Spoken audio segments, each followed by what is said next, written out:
গালিব ভাইকে শান্ত করলো। তুমি আদ্রিতাকে বিয়ে করতে চাও না, তাই তো? তাহলে আর চিন্তা কিসের? তুমি ভেবো না একটু, মাকে ম্যানেজ করবো আমি। Are you sure? তুই পারবি তো? মা যা শুরু করেছে, আর কি বলবো। তুই না পারলে আমি মায়ের সাথে কথা বলবো, আর মা যদি বেশি বাড়াবাড়ি করে তাহলে আমি বাড়ি ছেড়ে চলে যাবো। তবুও আদ্রিতাকে বিয়ে করব না। ওর মতো মেয়েকে বিয়ের প্রশ্নই আসে না। গালিব ভাইয়ের কাঁধে হাত রাখে। আহা, উত্তেজিত হচ্ছ কেন? আমি বলেছি তো মাকে ম্যানেজ করব, তুমি ভেবো না। কিন্তু কি যেন বললে, আদ্রিতার মতো মেয়েকে বিয়ে করা যাবে না? মানে কি? আদ্রিতা কেমন মেয়ে? তুই জানিস না কিছু? গালিব মাথা নাড়ে। রিফাত গড়গড়িয়ে সব বলে যায়। আদ্রিতা শোভার সাথে কি করেছে, রিফাতের বিয়ে ভাঙতে কি বলেছে, সব বলে। শুনতে শুনতে গালিবের চোখ বড় হয়, আশ্চর্য চাহনি দিয়ে বলে, ও এত খারাপ, অথচ আমরা কেউ টের পেলাম না, কি করে? তাহলেই বোঝ এমন চালাক মেয়ে বিয়ের যোগ্য কিনা। ঠিকই বলেছো ভাই, এমন মেয়েকে বউ বানানো দূর, ওকে তো ঘরেই জায়গা দেওয়া উচিত না। যাক, তুমি ভেবো না একটু, মাকে আমি বোঝাবো। মা বুঝলেই ভালো। রিফাতের কথায় সাই জানায় গালিব, ওকে খানিকটা চিন্তিত দেখায়। রিফাত তখন এলোমেলো ভাবে ভাবছে কি করবে। এমনিতেই শোভার ব্যবহারে মনটা ব্যথাতুর হয়ে আছে, তার মধ্যে মায়ের কথা শুনে হৃদয় জুড়ে হাজারো কাঁটা ফুটলো যেন। কেন এমন করছে মা? আদ্রিতা কেমন মোহে আচ্ছন্ন করলো মাকে? এই মোহ কাটবে কি করে? আচ্ছা, তোরার সাথে কথা বলে দেখবে। আদ্রিতা যেহেতু তোরার সাথে রুম শেয়ার করতো, ও আদ্রিতার ব্যাপারে কিছু জানতে পারে। কারোর সাথে আদ্রিতার সম্পর্ক আছে কিনা। রিফাত তখনই উঠে তোরার রুমে গেল। খুব বেশি কিছু জানা গেল না তোরার কাছ থেকে। আদ্রিতায় রাতে ফোনে কারোর সাথে কথা বলে, চ্যাট করে, কিন্তু তার পরিচয় তোরা জানে না। পরিচয় জানার উপায় বা কি? একমাত্র আদ্রিতার ফোন হাতে পেলে জানা যাবে, কিন্তু ফোন পাবে কোথায়? সে কখন আসে কখন যায় কিচ্ছু বোঝার উপায় নেই। রিফাত যখন থাকে না তখন বাড়িতে আসে, আবার রিফাত আসার আগে চলে যায়। বাবাকেও পাওয়া যাচ্ছে না, সে তার বিজনেস নিয়ে ব্যস্ত বলে এই সুযোগে মা তার নিজের ইচ্ছে চরিতার্থ করছে। রিফাতের হাঁসফাঁস লাগে, কার কাছে গেলে মন খুলে কথা বলতে পারবে একটু। শোভা তো মুখ ফিরিয়ে নিয়েছে, বন্ধুদের কাছে যাবে কি? অনেক দিন যায় না, গেলে ওরা অনেক কথা শোনাবে। শোনাক, তবুও আজ ওদের খুব দরকার, রিফাতের খুব দরকার। 10 দিন পর হিমেল ফোন করেছিল আজ, শোভার কাঙ্ক্ষিত খবর নাকি পাওয়া গেছে। শুনে শোভা ছুটে চলে এসেছে হিমেলের সাথে দেখা করতে। ভাইয়া কেমন আছেন? হিমেল হাসলো, আন্তরিক সে হাসি দেখে শোভার ভালো লাগে। ভালো আছি, সরি অনেক লেট করে ফেললাম খবর দিতে। আরে কি বলেন, দেরি হলেও তাতে আপনার দোষ কোথায়? শোভা মাথা নাড়ে। ঠিকই বলেছ, তোমার বান্ধবীটি কেমন তা তো তুমি জানোই। তার অগোচরে কিছু করা ইম্পসিবল, আর এত চালাক মানুষের বিরুদ্ধে প্রমাণ জোগাড় অনেকটা যুদ্ধের শামিল। পেয়েছেন কিছু? হিমেলের চেহারায় তৃপ্তির হাসি ফুটে উঠল। পেয়েছি বলেই তো তোমাকে ডেকেছি। তার অমূল্য রতনটিকে অনেক কষ্টে খুঁজে বের করেছি। এই যে দেখো ওদের ছবি। শোভা দেখল একটা হ্যান্ডসাম ছেলের সাথে আদ্রিতা দাঁড়িয়ে আছে। দুজন দুজনের হাত ধরে আছে শক্ত হাতে, মুখে মোহনীয় হাসি। ঘৃণায় গা গুলিয়ে উঠল শোভার। তবুও হিমেলকে দেখে শোভা মুখে হাসি ফুটিয়ে তোলে। ওর ক্যাম্পাস প্রেমিক নিশ্চয়ই জানে না এর কথা। পাগল, যেমন এই ছেলে জানে না ক্যাম্পাস প্রেমিকের কথা। যদি দুজনেই দুজনের কথা জেনে যায় তাহলে ব্যাপারটা কেমন হবে না ভাইয়া? শোভার মুখে দুষ্টু হাসি দেখে হিমেলও হাসে। খুব থ্রিলিং ব্যাপার হবে। একটা দারুণ থ্রিলার ফিল্ম দেখার আনন্দ মিস করতে চাই না আমি। এমন সময় শোভার ফোনটা আওয়াজ দিল। ফোন বের করে চেক করতেই ওর ঠোঁটের কোণে হাসি চওড়া হলো। যাক, আর একটা সুসংবাদ এলো, ফ্রেন্ড রিকোয়েস্ট অ্যাকসেপ্ট হয়েছে। আমাদের ক্যাম্পাসে গিরগিটির এই ফিল্মটার চিত্রায়ন দেখবেন ভাইয়া? শোভা উঠে দাঁড়াতেই হিমেল বাধা দিল। আরে দাঁড়াও একটু, আরেকটা কাজ করেছি। এই যে ওই ছেলেটার আইডি, তোমার কাজ একটু এগিয়ে দিলাম। হিমেল মোবাইল বাড়িয়ে দিল। শোভা টুক করে দেখে নিল কাঙ্ক্ষিত নামটি। হিমেলের দিকে তাকিয়ে বলল, অনেক ধন্যবাদ ভাইয়া, আমার জন্য অনেক কষ্ট করলেন। ধন্যবাদ একদমই নিব না। তুমি সফল হলে আমি আমার কাজের পারিশ্রমিক পেয়ে যাব, কাজেই ধন্যবাদ দেওয়ার দরকার নেই। ইনশাআল্লাহ সফল হব। যাই ভাইয়া। হিমেল মাথা দোলায়। কাজটা সেও করতে পারত, কিন্তু এই মেয়েটাকে সুযোগ দিল। আদ্রিতার কারণে মেয়েটা অনেক দিন ধরে কষ্ট পাচ্ছে। আদ্রিতাকে শাস্তি দিয়ে যদি ওর মনে কিছুটা শান্তি পেলে মিলুক। হিমেল এই পূর্ণ কর্মে বাধা হয়ে দাঁড়াবে না। শোভা পথে যেতে যেতে হিমেলের দেখানো আইডিতে ফ্রেন্ড রিকোয়েস্ট পাঠিয়ে আদ্রিতার দ্বিতীয় আইডিতে মেসেজ করলো। আপনার প্রেমিকটি একদম আপনার মতো। আজ তাকে দেখলাম বসুন্ধরায়, কিন্তু সাথে আপনি নেই, আপনার জায়গায় অন্য কেউ। কিছুক্ষণের মধ্যেই উত্তর এলো। Are you? শোভা লিখল, আপনার ফেসবুক ফ্রেন্ড। ইশরাককে কিভাবে চিনলেন? কে আপনি? আরে ওনাকে চিনবো না কেন, আপনার সাথেই দেখেছি কয়েকবার। হৃদয়ের বন্ধু উনি। সমানে বানোয়াট কথা লিখছে আর হাসছে শোভা। হৃদয় আবার কি? ওনার বন্ধুকে চেনেন না? কেমন প্রেমিকা আপনি? অপাস চুপ। কিছুক্ষণ পর লিখতে দেখা গেল। শোভা অপেক্ষা করছে। টেক্সট আসলো। ওর সাথে কাকে দেখেছেন? কে মেয়েটা? চিনি না, বেশ সুন্দরী। দেখে মনে হলো প্রচুর টাকার মালকিন। আপনাকে ওই ভাইয়ার সাথে অনেক দিন দেখেছি বলে অন্য কারোর সাথে দেখে খারাপ লাগলো। এর আগেও একদিন দেখেছিলাম, সেদিনই ভাবলাম আপনাকে জানাই। এই জন্যই ফ্রেন্ড রিকোয়েস্ট পাঠিয়েছিলাম, কিন্তু আপনি তো ফ্রেন্ড রিকোয়েস্টটা অ্যাকসেপ্ট করলেন আজ। ভাবলাম তাজা খবরটাই দেই, বাকিটা পরে দেয়া যাবে।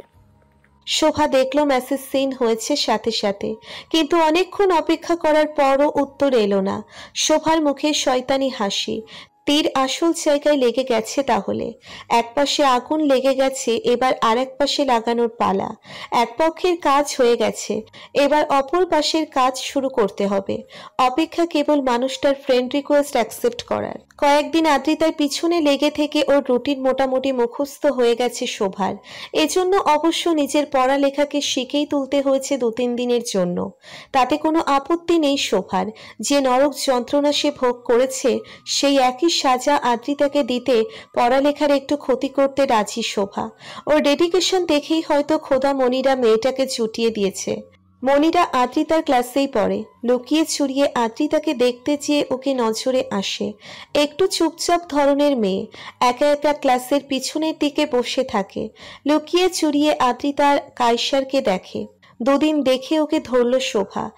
হাই মনিরা, আমি শোভা, ফার্স্ট ইয়ার IB এর জিপ। একটা কথা জিজ্ঞেস করব? মনিরা তার লম্বা বেনি পেছনে ঠেলে দিয়ে বাচ্চাদের মতো নাকি গলায় বলে, তুমি জুনিয়র হয়ে আমার নাম ধরে বললে কেন? শোভা হেসে উত্তর দিল, ইউনিটে জুনিয়র হলেও আমরা ব্যাচমেট। 1 বছর লস আছে আমার। ও তাহলে ঠিক আছে, বলো কি বলবে। তুমি কি কাউসারকে লাইক করো?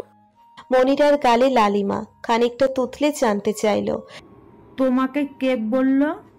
দেখেছি আমি। মনিরা মন খারাপ করে শোভার পাশে বসলো। আমি পছন্দ করলে কি হবে? ও তো ফিরেও তাকায় না আমার দিকে। একটা কাজ করবে আমার? আশা করি কয়েকদিনের মধ্যে কায়সার তোমার সাথে কথা বলবে। মনিরার চোখ চকচক করে। সত্যি? কি কাজ বলো তো? বেশি কিছু না, আদ্রিতার দিকে নজর রাখবে। ও কখন কোথায় যায়, কার সাথে কথা বলে, এসব আমাকে জানাবে। পারবে না? ব্যাস এইটুকু? শোভা মাথা নাড়তেই মনিরা খুশি হয়ে হাসলো। খুব পারবো। Good girl. আমি তাহলে আর আসবো না। তুমি কিন্তু আমাকে জানাতে ভুলো না। ওর সব অ্যাক্টিভিটির খবর দেবে আমাকে, ওকে? মনিরা মাথা দোলায়।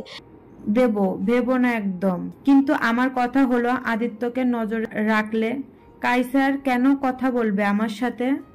বলবে। তুমি শুধু আমার কাজটা করো, একদিন পরেই রেজাল্ট পাবে।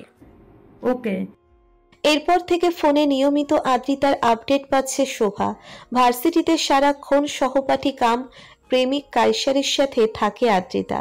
ইদানিং রেগুলার হলে থাকছে। 3 দিন ক্লাস শেষে ঢাকায় যায়। কোনো রাতে হলে ফেরে, কোনো রাতে ফেরে না। সেদিন মনিরা জানালো কায়সারের সাথে নাকি তুমুল ঝগড়া হয়েছে আদ্রিতার। দুজন একে অপরের সাথে কথা বলছে না। শুনে মুচকি হেসেছে শোভা। আসল মুভিটা কখন মুক্তি পাবে সেই অপেক্ষায় তর সইছে না ওর। দিনক্ষণ জানে না বলে মনের মধ্যে সর্বদাই আকুলি বিকুলি হয়। উফ, অপেক্ষা কবে ফুরাবে? রবিবার সকালের ক্লাসটা ক্যান্সেল হয়েছিল বলে ঘুমিয়েছিল শোভা। তার সেই ঘুম ভাঙল হিমেলের ফোন পেয়ে। এই শোভা, তোমার ফিল্মে শুটিং হচ্ছে আর তুমিই নেই? এটা কোনো কথা হলো? চিত্রগ্রহণ না করলে সবাইকে ফিল্ম দেখাবে কি করে? ঘুমন্ত শোভার ব্রেনও বুঝি ঘুমিয়েছিল, তাই সে না বুঝে বোকার মতো জানতে চাইল। কোন ফিল্ম ভাইয়া? বুঝিনি, কি বলছেন? এত বুঝতে হবে না, শিগগিরই ফুচকা চত্বরে চলে এসো। যে অবস্থায় আছো চলে এসো, দেরি করলেই মিস করবে। কুইক। শোভা লাফ দিয়ে বিছানায় উঠে বসলো, নিজের কাপড়ের দিকে তাকালো। গেঞ্জি আর ঢোলা পাজামা পরে আছে। দ্রুত গতিতে একটা জামা গায়ে চাপিয়ে মোবাইল আর পার্স নিয়ে ছুটলো। মাথায় তখন হাজার রকম চিন্তা। হিমেল ফোন করেছিল মানে আদ্রিতা কেস। কি হতে পারে ঘটনা? কই মনিরা কিছু জানালো না তো? ও হাঁটতে হাঁটতে সাথে সাথে মনিরাকে ফোন লাগায়। কোথায় তুমি? আদ্রিতার খবর জানো কিছু? ক্লাসে ছিলাম, সকালে আদ্রিতাকে দেখলাম ক্লাস না করে তাড়াহুড়ো করে কোথায় যেন গেল। কাইসারকে কানে কানে কি যেন বলে গেল। শোনো, তাড়াতাড়ি কাইসরকে নিয়ে ফুচকা চত্বরে চলে এসো, আদ্রিতা আছে এখানে। হয়েছে কি? কাইসারকে কেন বলবো? ও আসবে কেন আমার সাথে? আদ্রিতার কথা বললেই আসবে, তাড়াতাড়ি এসো। আদ্রিতা তাড়াহুড়ো করে এসেছে, তার মানে কোনো ঝামেলা হয়েছে। উত্তেজনায় গা কাঁপে শোভার। ভাবনাগুলো ওকে যেন কারেন্ট শক দিচ্ছে। উত্তেজিত হয়ে এবার ছুটতে শুরু করলো। ফুচকা চত্বরের কাছাকাছি আসতেই দেখলো কিছু মানুষের জটলা। কি হচ্ছে এখানে? শোভাকে দেখে হাত নাড়ে হিমেল। হিমেলের পাশে দাঁড়াতেই দৃশ্যটা নজরে এলো। আরে, এ তো আদ্রিতা। কথা কাটাকাটি হচ্ছে একটা ছেলের সাথে। ছেলেটাকে দেখেই চিনল শোভা। এই ছেলেটাকেই ফ্রেন্ড রিকোয়েস্ট পাঠিয়েছিল, মেসেজ করেছিল। তবে ছেলেটা মেসেজ সেন্ড করলেও কোনো অ্যান্সার দেয়নি, ফ্রেন্ড রিকোয়েস্টও অ্যাকসেপ্ট করেনি। আজ হঠাৎ চোখের সামনে ছেলেটাকে দেখে অবাক না হয়ে পারে না। কি যেন নাম ছেলেটার? ইসরাক। হ্যাঁ, ইসরাক। শোভা দ্রুত হাতে মোবাইলের ভিডিও অন করলো। ওই যে আরেক হিরো চলে এসেছে, এখন আসল অ্যাকশন শুরু হবে। হিমেল ওর কানে ফিসফিস করলো। শোভা হেসে দিল। কায়সারকে এসে দাঁড়াতে দেখলো। ওর পিছনে মনিরা আছে। কায়সার প্রশ্ন করে, আদ্রিতা, কি হয়েছে? উনি কি কে? একজন আমাকে খাবার দিল, তোমার সাথে নাকি উনি অশোভন আচরণ করছিল। আদ্রিতা কিছু বলার আগেই ইসরাক ওর সামনে এলো। আগে বলো তুমি কে? আমাদের মধ্যে নাক ঢুকাচ্ছ কেন? আপনি কে? এইভাবে ক্যাম্পাসে এসে গুন্ডামি করছেন, ক্যাম্পাসের ছাত্রছাত্রীদের সাথে অশোভন আচরণ করছেন, আবার আমাকে প্রশ্ন করছেন। কায়সার কথা শুনে ইসরাক হো হো করে অট্ট হাসিতে দিল। আমি কে সেটা ওর কাছ থেকেই শোনো। আদ্রিতা বলো তো আমি কে? আদ্রিতা দৌড়ে এলো কায়সারের সামনে। কাইসার, তুমি চলে যাও, আমি ওর সাথে কথা বলে আসছি। তুমি ওকে চেনো? কায়সার অবাক হয়ে জানতে চায়। আচ্ছা, তাহলে এটাই তোমার ইউনিভার্সিটির নাগর? কি যেন নাম তোমার বাচ্চা? কাইজার, তাই না? ইসরাক প্রশ্ন করে।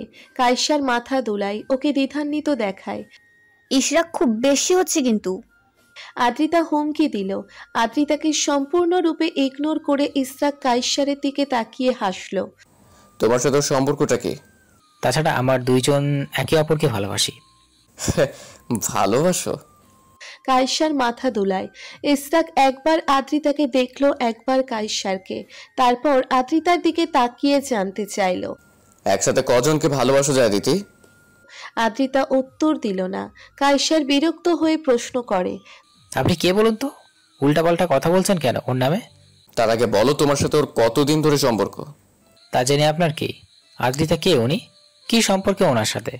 কায়সার আদ্রিতার দিকে তাকালে আদ্রিতা মুখ লুকিয়ে অন্যদিকে তাকায়।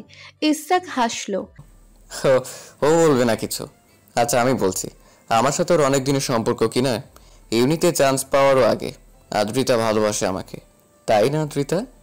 কি যাতা বলছেন? এমন হতেই পারে না। আপনি আমাদের ক্যাম্পাসে এসে আমাদের মেয়ে নিয়ে বাজে কথা বলছেন, আর সেটা মেনে নিব আমি? এত সাহস? খুব হতে পারে, না হলে বলছি কেন? ইসরাক হাসলো। ওর হাসিটা কায়সারের সহ্য হলো না, যেমন আদ্রিতার নীরবতা সহ্য হচ্ছে না। প্রমাণ দেখান। কায়সার শক্ত কণ্ঠে বলল। ইসরাক আদ্রিতার দিকে তাকিয়ে বলল, প্রমাণ তো সামনে, পারলে ওর কাছেই জানতে চাও? আমি যদি ওর পরিচিত না হতাম তবে কি এত সময় এখানে দাঁড়িয়ে থাকতে পারতাম?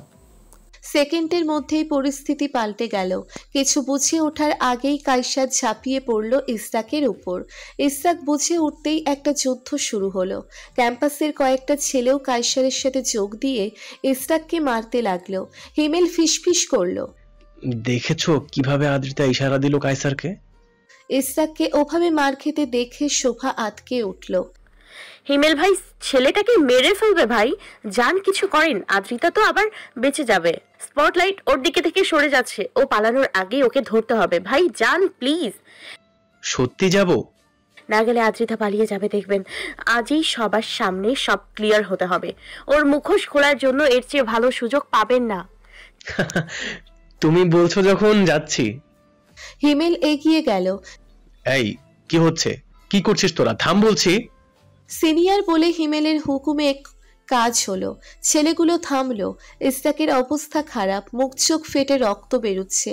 হিমেল ইসরাককে ছাড়িয়ে নিল। আরে সমস্যা কি, ওকে মারছিস কেন? ভাই, এই ছেলেটা বাইরে থেকে এসে আমাদের ক্যাম্পাসের মেয়ের সাথে ঝামেলা করেছিল। একজন উত্তর দিলে হিমেল চেঁচিয়ে উঠল। তাই বলে মারতে হবে? কি বলছে ও সেটা শুনবি না? বাইরে থেকে আসলেই সে দোষী, এটা কে বললো তোদের? ইসরাক নিজেকে ছাড়িয়ে নিয়ে একদলা থুতু ফেলল রক্ত সমেত। মুখ চোখ বাঁকিয়ে বলল, আদ্রিতা আমার প্রেমিকা, প্রায় 3 বছর ধরে। খবর পেয়েছি ও নাকি ক্যাম্পাসে এক ছেলের সাথে প্রেম করছে। ও আমাকে ক্যাম্পাসে আসতে দেয় না। সেই ছেলে সহ হাতে হাতে ধরতেই আমি আজ ওকে না জানিয়ে ক্যাম্পাসে এসেছি। হিমেল সত্যি সত্যি অবাক হলো। গোল চোখে তাকিয়ে বলল, ভাই আমি তাহলে 2 নাম্বার।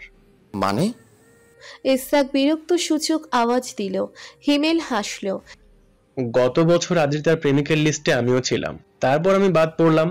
ভেবেছিলাম আমি মনে হয় ওর প্রথম প্রেম। এখন আপনার কথা ভেবে নিজের জন্য অতটা খারাপ লাগছে না অবশ্য। তাহলে ও?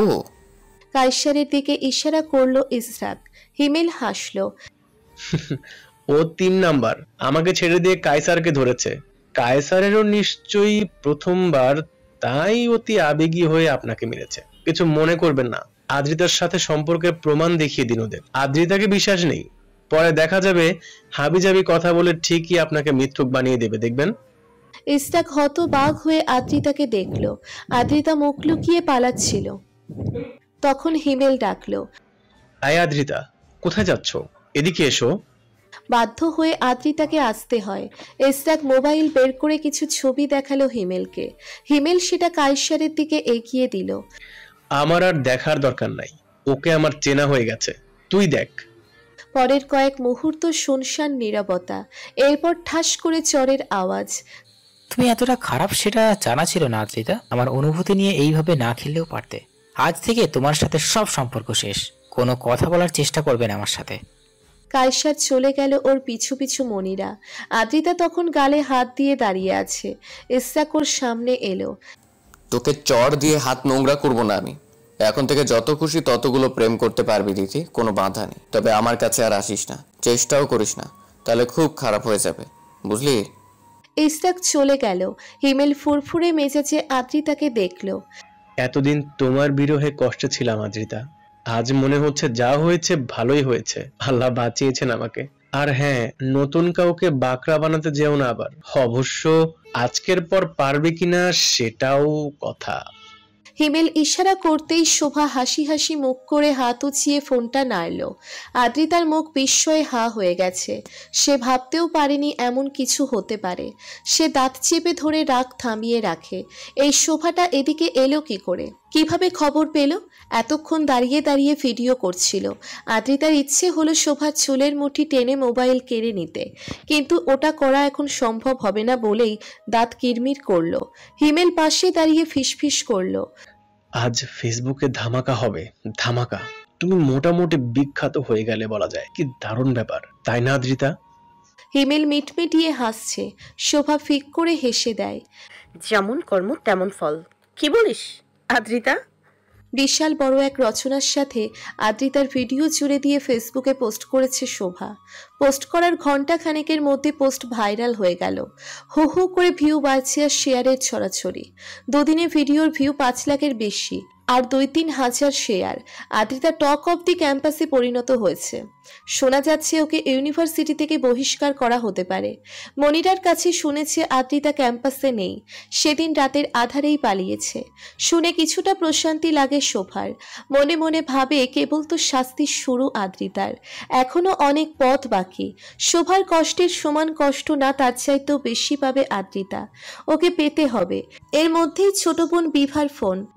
আপু, তাড়াতাড়ি বাসায় এসো, বাবা খুব অসুস্থ হয়ে পড়েছে। অজানা আশঙ্কায় শোভার অন্তরাত্মা কেঁপে উঠল। উদ্বিগ্ন হয়ে জানতে চাইল, কি হয়েছে বাবার? এত কথা বলার সময় নেই, তুমি যত তাড়াতাড়ি পারো বাসায় এসো। আর কোনো কথা বলার সুযোগ না দিয়ে বিভা ফোন রাখে। ভয়ে শোভার হাত পা ঠান্ডা হয়ে আসে। বাবার হঠাৎ কি হলো? এই তো কেবল জীবনের সবকিছু ঠিকঠাক হতে শুরু করেছিল। শোভা ভেবেছিল পরীক্ষা শেষে বাবাকে নিয়ে গ্রামে ফিরে যাবে, মাথা উঁচু করে সবাইকে বুক ফুলিয়ে বলবে, দেখো সেবার তোমরা আমার কথা মানতে চাওনি, নির্দোষ আমাকে দোষী ঠাউরেছিলে, এবার বুঝলে তো কে আসল দোষী। সে সুযোগ কি পাবে না শোভা? বাবার লাজে নিচু মাথা কি গর্বে উঁচু করে দেওয়ার সুযোগ সে পাবে না? বুকের ধরাস ধরাস শব্দে শরীরে কাঁপন তুলছে। চোখের সামনে ছোটবেলায় দেখা বাবার ছবিটা ভেসে উঠছে বারবার। শোভার চোখ দুটো অকারণে ভিজে যাচ্ছে। কাঁদতে কাঁদতে শোভা হন্তদন্ত হয়ে তৈরি হয়ে বাসে ওঠে। মাকে দরজা খুলতে দেখে অবাক হলো শোভা। ঘরে ঢুকেই অস্থির শোভা ইতিউতি উকি দেয়। শুনশান নীরব হয়ে আছে পুরো বাড়ি। প্রশ্ন নিয়ে মাকে দেখল। সাজেদা ধীর স্বরে বলল, তোমার বাবা ঘুমাচ্ছেন, উঠলে ডাকবো, তুমি ততক্ষণে ফ্রেশ হয়ে নাও। এতক্ষণে টেনশন খানিকটা কমলো মায়ের কথা শুনে। সে জানতে চাইল, বাবা ঠিক আছে তো? সাজেদা মাথা দোলায়। পরে কথা বলছি, তুমি ঘরে যাও। শোভা আর কথা বাড়ালো না। রুমে ঢুকে বিছানায় গা এলিয়ে দিল। বিভা আর সাদাত কাউকেই বাসায় পেল না দেখে বিস্ময় কম না ওর। তবুও ক্লান্ত থাকার কারণে হাজারো ভাবনার মাঝেই গভীর ঘুমে তলিয়ে গেল। মায়ের মোলায়েম কণ্ঠের ডাক শুনে ঘুম ভাঙে শোভার। ধরপড় করে উঠে বসে উদ্বেগ নিয়ে জানতে চাইল, কি হয়েছে মা, বাবা কোথায়? সাজেদা মেয়ের দিকে চেয়ে আদরে হাসি দেয়। বাবা ঠিক আছে, তুই হাত মুখ ধুয়ে ড্রয়িং রুমে আয়, বাবা তোর সাথে কথা বলবে। বাবা কথা বলবে? স্বগোক্তি করে শোভা। চিন্তিত হলো, সে কি আবার কোনো ভুল করেছে? কি বলবে বাবা তাকে? বসো এখানে। আজমল শেখ নিজের পাশের জায়গাটা দেখিয়ে দিতেই শোভার চোখ দুটো গোল হয়ে গেল, যেন এখনই কোটর ছেড়ে বেরিয়ে আসবে। বাবা তাকে নিজের পাশে বসতে বলছে। শোভার বিশ্বাস হলো না যেন। সে মায়ের দিকে তাকালে মা আশ্বস্ত করলো। শোভা ধীর পায়ে বাবার কাছে এসে বসল। আজমল শেখ মেয়ের মনের অবস্থা বেশ বুঝতে পারছে। খুব আফসোস হচ্ছে তার। গত 3টে বছর মেয়েটার সাথে যাচ্ছে তাই ব্যবহার করেছে। নির্দোষ মেয়েটাকে দোষী বানিয়ে যা নয় তাই বলেছেন। একা একাই নিজের দুঃখে কেঁদেছে মেয়েটা। তিনি বাবা হয়ে পাশে তো থাকেনই, উল্টে কথা শুনিয়ে কষ্ট দিয়েছেন। তিনি আজ বড় শর্মিন্দা নিজের কাছে। তার দৃষ্টি আচ্ছন্ন হয় নোনা জলে। আম্মু, আমাকে কি তুমি মাফ করতে পারবে? এসব কি বলছো বাবা? শোভাকে হত বিহবল দেখায়। তুমি বারবার নিজেকে নির্দোষ দাবি করার পরও তোমাকে কথা শোনাতে ছাড়িনি। বাবা হিসেবে তোমার সুখে দুঃখে পাশে দাঁড়ানোর কর্তব্য ছিল আমার, কিন্তু সেই কর্তব্য আমি পালন করিনি। সবচেয়ে বড় কথা, তুমি আমার সন্তান, তবুও তোমার কথার উপর বিশ্বাস রাখিনি। এর চেয়ে বড় লজ্জার কি বা আছে? গত 3টে বছর তুমি কতবার বলেছো তুমি নির্দোষ, অথচ আমি মানিনি। আম্মু, আমাকে তুমি ক্ষমা করো, বাবা হিসেবে আমি ব্যর্থ হয়েছি। শোভা হু হু করে কেঁদে দেয়। আজমল শেখ মেয়েকে বুকে জড়িয়ে নেয়। শোভা এবার শব্দ করে কেঁদে উঠল। গত 3 বছরে কতবার বাবার বুকে মাথা রাখতে চেয়েছে, অথচ পারেনি। অবশেষে সে আবার তার বাবাকে ফিরে পেল। আজ হঠাৎ সেই সুযোগ পেয়ে শোভা আনন্দ ধরে রাখতে পারে না। আনন্দে চোখের জল যেন ফুরাচ্ছে না। বিভা আমাকে ভিডিওটা দেখিয়েছে। অন্য সময় হলে বলতাম কাজটা করা তোমার ঠিক হয়নি, তবে আজ সে কথা বলবো না। নিজের সম্মান ফিরে পেতে তুমি যা করেছো তাতে বরং আমি গর্ববোধ করি। শোভা জলে ভেজা চোখ তুলে তাকায়। ঘরের মাঝে বিভা আর সাদাত এসে ঢুকলো। বোনের কাছে এগিয়ে এলো। ওই আর সরি আপা, বিনা দোষে তোমাকে কত কিছু শুনতে হয়েছে, কত কথা বলেছি তোমাকে, মাফ করে দাও আপা। খুব ধুর বোকা, মাপ চাইছিস কেন? আমার জন্য তোরা কত কষ্ট করেছিস, আমি কিছু মনে রাখিনি রে। আজমল শেখ স্নেহময় দৃষ্টিতে শোভাকে দেখল। এবার আমরা বাড়ি ফিরবো শোভা, মাথা উঁচু করে ফিরবো। আর কোনো লুকিয়ে থাকা নয়, কোনো ভয় নাই। আমরা এবার আপন নিরে ফিরবো। শোভা দেখল কথাগুলো বলতে বলতে তার বাবার মুখ চোখ উজ্জ্বল হয়ে গেল। অদ্ভুত দীপ্তিময় আভা ছড়িয়ে পড়ল তার চেহারায়। শোভার ভিডিওটা বাড়ির সবাইকে দেখানোর গুরু দায়িত্বটা রিফাত পালন করেছে এবং অতি অবশ্যই ভিডিওটা তার কাছে পাঠিয়েছে তার খবরি লালবন্ধু মিনহাজ। ভিডিও দেখতে বসে রিফাত অবাকের চাইতেও অবাক হলো। লেখাগুলো পড়ে মোবাইলের দিকে অবিশ্বাস নিয়ে হাঁ করে তাকিয়ে থাকলো কিছুক্ষণ, তারপর গলা ফাটিয়ে হাসলো উচ্চস্বরে। যদিও হাসাটা অনুচিত হচ্ছে, তবুও হাসি আটকাতে পারল না কিছুতেই। মনে হচ্ছে আজ একটা স্বর্ণালী দিন তার জন্য। শোভা করেছেটা কি আর কিভাবে করলো এই অসাধ্য সাধন? সে মোবাইল হাতে নিয়ে প্রায় ছুটে বেরিয়ে গেল। বাবা মায়ের রুমে উকি দিল। বাবা মা, তোমরা কি ঘুমিয়ে গেছো? গোলাম রসুল শুয়েছিলেন আর রোকিয়া কারোর সাথে ফোনালাপে ব্যস্ত ছিল। দুজনেই ছেলের দিকে তাকালেন। গোলাম রসুল উঠে বসলেন। কি হচ্ছে? তোমাদের কিছু দেখাতে চাই। টিভিটা কি অন করতে পারি বাবা? রোকিয়া উৎসাহী হয়ে কান থেকে ফোন নামিয়ে রাখল। গোলাম রসুল মাথা দুলালেন। রিফাত টিভিতে ভিডিওটা চালিয়ে সরে দাঁড়ালো। বাবা মায়ের প্রতিক্রিয়া, বিশেষ করে মায়ের প্রতিক্রিয়া দেখার লোভ সামলাতে পারছে না সে। 10 মিনিট পরেই গোলাম রসুল শিরদাঁড়া খাড়া করে উঠে বসলেন আর রোকিয়া একদম স্থির হয়ে গেলেন। দুজনেই কয়েকবার করে একে অপরকে দেখলেন। আরে, এটা কি আমাদের আদ্রিতা? রিফাতের বুক ধুকপুক করছে। সে মাথা নাড়ে। হ্যাঁ বাবা। সাথের ছেলেটাকে খুব চেনা চেনা লাগছে যে। রোকিয়া পালাক্রমে রিফাতকে আর স্বামীকে দেখছে। তার কপালে ঘামের রেখা। রিফাত ভাবছে নামটা বলবে কিনা। ছেলেটা কি আমাদের গালিব না? ও আদ্রিতার ভার্সিটিতে কেন গিয়েছে? কি করছে ওখানে? গোলাম রসুল হতবাক হয়ে গেলেন। রিফাত হাঁপ ছেড়ে বাঁচে।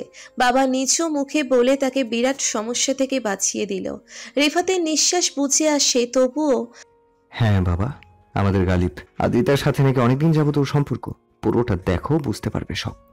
রোকিয়া হতবুদ্ধি হয়ে গেল। এটা কিভাবে সম্ভব? আমাদের গালিব আর আদ্রিতা? রিফাত কিছু না বলে কেমন ঢোক গিলল। ভাবছে সেদিন তাহলে এই কারণেই গালিব তার কাছে এসেছিল, তার মনের ভাব জানতে। গালিবও আর মেয়ে পায়নি, একেবারে পচা শামুকে পা কেটে ফেলেছে। বেদম হাসি পাচ্ছে তার। বাবা মায়ের মুখ চেয়ে হাসতে পারছে না।